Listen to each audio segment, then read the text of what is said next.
Salam damai dan salam sejahtera buat kita sekalian, teman-teman Wisped yang Tuhan kasihi.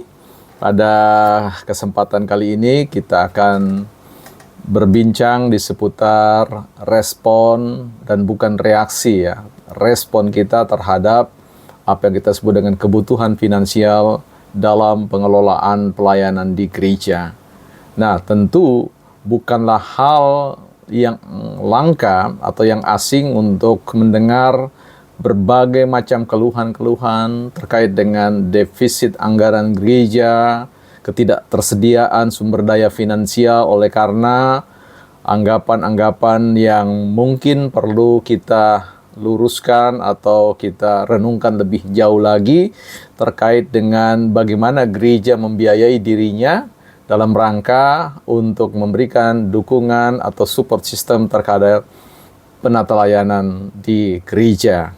Nah, teman-teman, tentu kita sudah paham bahwa gereja hadir bukan karena karya manusia, tetapi karya Allah sendiri melalui Yesus Kristus. Ketika dia berbicara kepada Petrus, dia mengatakan, "Hai Petrus, di atas batu karang ini aku akan mendirikan jemaatku." Ya, jadi jemaat itu didirikan oleh Yesus, ya, didirikan oleh Tuhan sendiri dan bukan kita. Kita hanyalah pekerja-pekerja yang diundang untuk menjadi bagian yang tidak terpisahkan dari rancangan Tuhan atas kehidupan kita melalui kehadiran gereja dimanapun berada.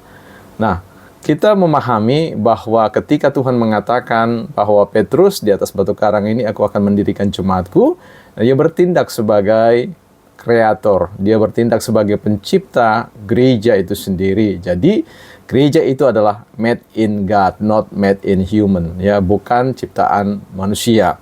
Dan dalam hal itu Yesus sendiri adalah kepala gereja. Dialah, ya, seluruh gagasan, ide, pikiran-pikiran yang akan kemudian diterjemahkan di dalam seluruh program-program kerja yang ada bagi kita semua. Nah, di sini perlu kita perhatikan bahwa ketika Tuhan yang menciptakan gereja sebagai alat di tangan untuk menjalankan misi yang Allah karyakan, yang Allah tugaskan pada diri Yesus, maka kita boleh percaya bahwa kita akan masuk dalam sebuah yang disebut sebuah pendekatan yang tidak biasa, ya. Bahkan ketika kita berbicara tentang pemenuhan tentang kebutuhan manusia yang ada kaitannya dengan kehadiran Yesus, itu selalu ada pada titik yang namanya titik kritis, ya, atau titik krisis, tidak selalu dalam konteks surplus. Nah, gereja-gereja belakangan ini selalu berpikir, ya, kalau dalam konteks mindset atau cara berpikir untuk membuat program kerja anggaran di dalam gereja, ya, lupa atau abai menghadirkan dimensi keseimbangan, ya, yang disebut dengan money follow function atau function follow money. Artinya uang mengikuti aktivitas atau aktivitas mengikuti uang.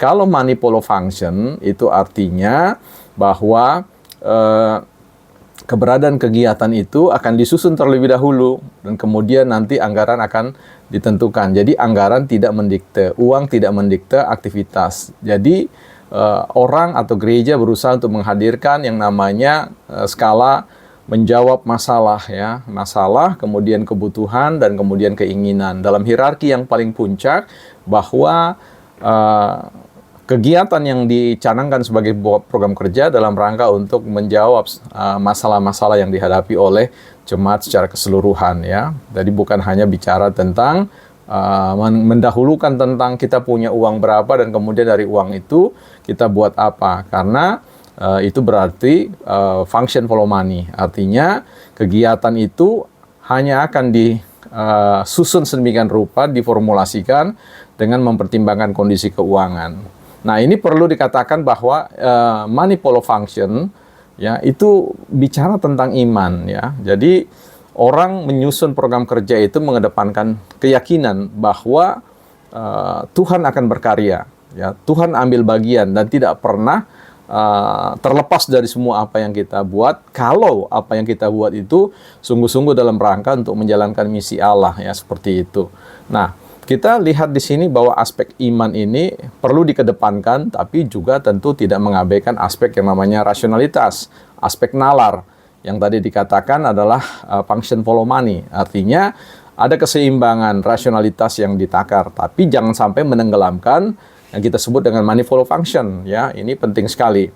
Ya, artinya jangan sampai uang itu mendikte kegiatan, tapi kegiatanlah yang mendikte uang, tetapi betul-betul dalam satu skala prioritas yang perlu kita jawab ya masalah-masalah yang ada. Karena bagaimanapun juga ketika kita berpikir berorientasi pada masalah, ya tentu untuk bicara tentang kedamaian dan kesejahteraan dalam kehidupan berjemaat dan bergereja, maka memang kita dituntut untuk menyelesaikan masalah-masalah itu.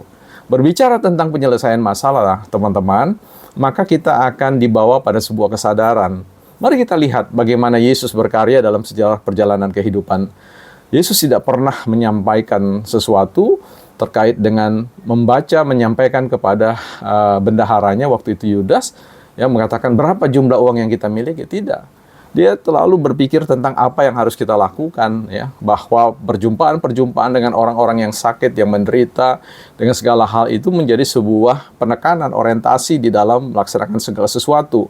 Mari lihat misalkan ketika Yesus memberi makan 5.000 orang, 4.000 orang, dan dalam konteks itu kan Yesus hanya mengatakan feed them, beri makan mereka. Ya, nah, kemudian murid-murid merespon bahwa dengan cara apa kemudian kita akan membeli, jangan cara apa kita menghadirkan, kalaupun kita punya uang untuk membeli, ya, mau beli di mana dan sebagainya. Nah, di sini Yesus mengatakan bahwa prinsipnya adalah hadirkan kegiatan itu dulu yang menjawab masalah yang paling mendesak, yang paling krusial, ya, yang paling signifikan, yang dapat memberikan perubahan terkait dengan apa yang diterima oleh jemaat. Jadi ini penting sekali. Kemudian dari mana sumbernya? Dari mana sisi finansialnya? Ya, teman-teman, saya percaya kita ini ya sedang melayani bersama dengan Allah.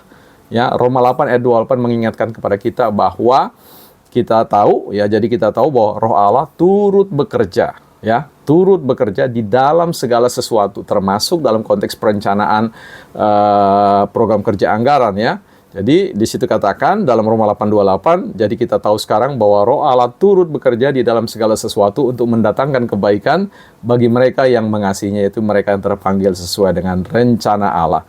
Kalau keterpanggilan kita di dalam konteks pengelolaan gereja itu sesuai dengan rancangan Tuhan, maka kesadaran yang harus kita bangun bahwa Tuhan hadir di dalam ya pekerjaan-pekerjaan yang kita lakukan. Nah, ini penting, teman-teman. Nah, terus kita mengatakan, tapi ya kita ini jemaat yang pensiunan, kita jemaat yang sudah tidak produktif, terkena imbas pada pandemik dan sebagainya. Saya rasa ini perlu kita tempatkan pada tempat yang berikutnya. Kedua, jadi tidak mendominasi pikiran kita, sebab ini bisa melemahkan keyakinan iman kita. Mari lihat ketika Yesus mengatakan, dia mengatakan apa yang ada padamu.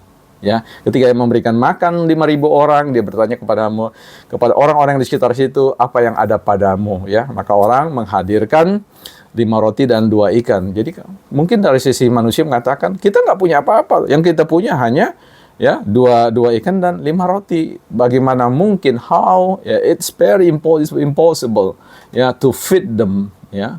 Ini tidak masuk akal ketika kita memberi makan mereka, jumlah mereka 5.000, ketersediaan pangan kita sekian, ya, 2 ikan dan 5 roti, ya. Jadi ini sesuatu yang akan menjadi sebuah persoalan.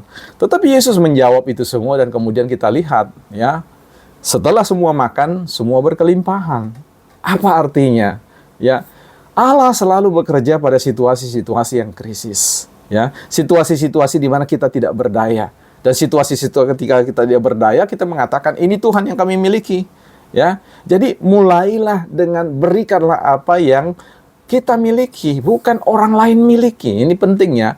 Seringkali kita di gereja memenuhi kebutuhan-kebutuhan kita, melakukan basar, selalu membidik kekayaan orang lain, ya, selalu menginginkan uang dari dompet orang lain, sementara kita memegang erat pada kepemilikan kita, dompet kita, uang kita, rekening kita. Nah, berjemaat itu kita harus rela berkorban, karena inti dari kekristenan, inti dari Kristus itu adalah pengorbanan. Jadi kalau jemaat-jemaat itu tidak mau berkorban, apalagi mengandalkan basar yang sebenarnya bicara tentang sharing profit, kamu dapat apa, saya dapat apa, itu bukan model.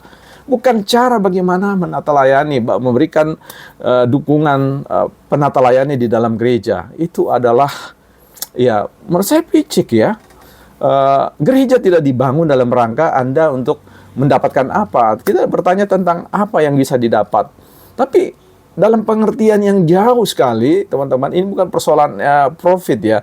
Keuntungan yang dimaksud gereja itu menghadirkan dirinya sebagai tempat untuk kita berbakti kepada Tuhan, sebagai tempat untuk support system, saling memberi pertolongan satu dengan yang, menguatkan satu dengan yang lain dan sebagainya, mengisi kekosongan orang lain, menguatkan kelemahan orang lain dan sebagainya. Itu adalah tempat terbaik. Gereja adalah tempat terbaik di muka bumi ini yang Tuhan karyakan bagi umatnya. Nah, bagaimana kemudian dia bisa survive atau memberikan makan bagi kehidupan penyelenggaraan ini? Itu semua didorong oleh pribadi-pribadi yang menyerahkan dirinya, ya, mengorbankan dirinya. Ini tidak berbicara tentang uang saja, tapi dirinya, totalitas. Ya, menjadi pengikut Kristus itu adalah kita dibawa pada suatu kesadaran seperti yang disebutkan dalam Filipi 2 ayat 5. Hendaklah kamu dalam hidupmu bersama menaruh pikiran dan perasaan yang sama sebagaimana juga yang terdapat di dalam Yesus Kristus.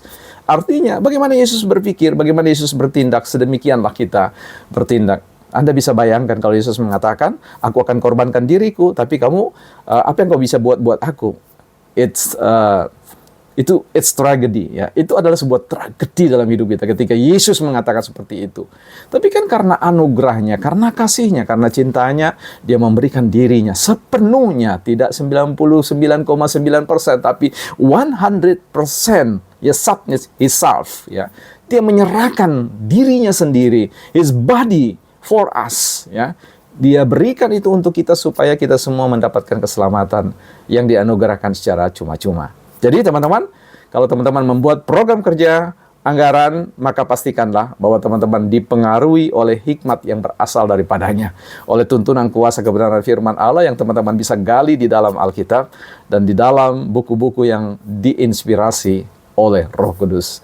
Kita akan bicara pada banyak aspek dalam konteks pengelolaan gereja melalui channel ini. Pastikan teman-teman mensubscribe channel ini dan kemudian berbagi kepada semua mereka yang merasa mungkin akan mendapatkan sesuatu dari channel ini. Tuhan Yesus memberkati. Salam damai dan salam sejahtera.